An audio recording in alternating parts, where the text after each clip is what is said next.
one question I wanted to focus on was what's going to be the conversation around technology? As Huawei is not allowed in, say, certain Western countries like the U.S., as the U.S. wants to do more of a made in America kind of thing, where does that leave the Chinese tech sector? What does Xi need to do? Right, so thank you for having me. I mean, tech is absolutely going to be at the heart of the new five-year plan that is, in many ways, the most important thing to come out of the current National Party People's Congress. So the bottom line is they're trying to push as far as they can on indigenization, particularly on anything related to AI, 5G, semiconductors. I mean, that's one of the key strategic choke points in the U.S.-China relationship. And particularly over the experience of the Trump administration, I mean, the Communist Party at this point has moved all of that into overdrive. These are long-standing plans. A lot of it builds on prior strategies like Made in China 2025. But people are much more aware of the possibility of U.S.-China decoupling at this point, and they're advancing a new strategy called dual circulation, which is meant to essentially compensate in the tech sector while also strengthening China's role in the global supply chain. It all adds up essentially to a long-term strategy to basically dominate the key industries and emerging technologies of the 21st century while also going head-to-head with the United States in a global superpower contest. How quickly, Jonathan, can they become comparable with the United States in tech if they are not granted access to U.S. tech? Right, that's the major question. I think they're behind in certain key areas like semiconductors, and they can't really produce that yet. They can throw a lot of money at that. They've, essentially announced that they're going to throw over $1 trillion into indigenous tech drives. But it's really a question of what the United States chooses to do. I mean, ultimately, the U.S. economic toolkit with export controls, entities list, really a variety of sanctions that can be deployed against China. I mean, depending on what we decide to do policy-wise, I think we can hold them back quite a bit. But that really does require bringing the allies on board. So it's going to have to be, as Biden is working on, bringing together European allies, Asian allies, really anyone that can produce advanced technology into a common understanding of China and its technological and military goals. So the real impetus behind that is of course civil military fusion, where China is taking the developments of its domestic innovation and its key industries and bringing those to the PLA. Now, at the end of the day, we all understand that the PLA is designed for conflict with the U.S. and with China's, region. So they've made this all very clear.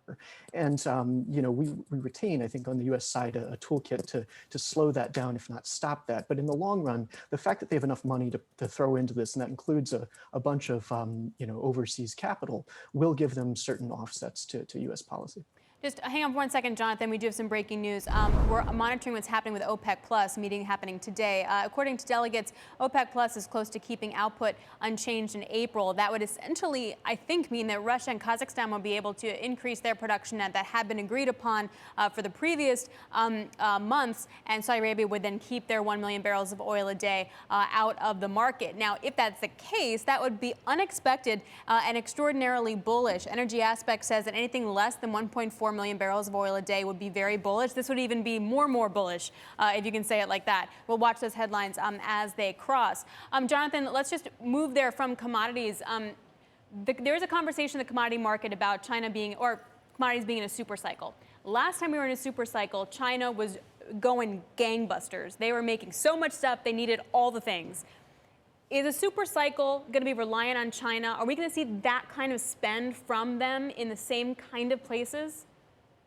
Well, if anything, they're trying to reduce the level of investment in their economy, and they realize they're creating property bubbles and all the rest of it. So the emphasis to rebalance to consumption is the key initiative now. I mean, Xi Jinping published an article at the end of last year talking about how reform and opening up is essentially completed and resulted in the strategy of China becoming the workshop of the world. But now they have to move beyond that into a consumption-driven economy. So I don't think anyone can rely on that level of government investment. If anything, this current National People's Congress is also going to discuss reducing the level of government spend and stimulus. So I think that we would hopefully be able to look elsewhere for real long-term drivers in the commodities cycle. I mean, China's going to have to move away from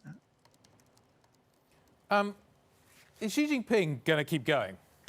Is he the leader that is going to take China through the next 10 years? Next year is the end of the 5-year term.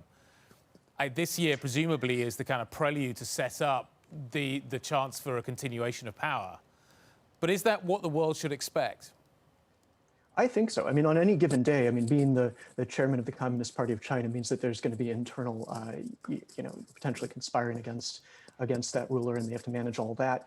But at the same time, I mean, his control over the military, his popularity, generally speaking, among the public, I mean, these are all very serious factors. And he spent a lot of time asserting influence over the PLA. And we have to remember that essential piece of Chinese long-term strategy. I mean, it's, this week's going to focus on economic goals, but at the same time, the conversion of economic power into military power is one of the key planks for Xi's longevity, and also the national narrative of preparing for to fight and win wars, as he says. I mean, this is stuff that is apparently very popular in China, and I think many people that live there have experienced so much of that. So he has a certain staying power because of those factors, at least.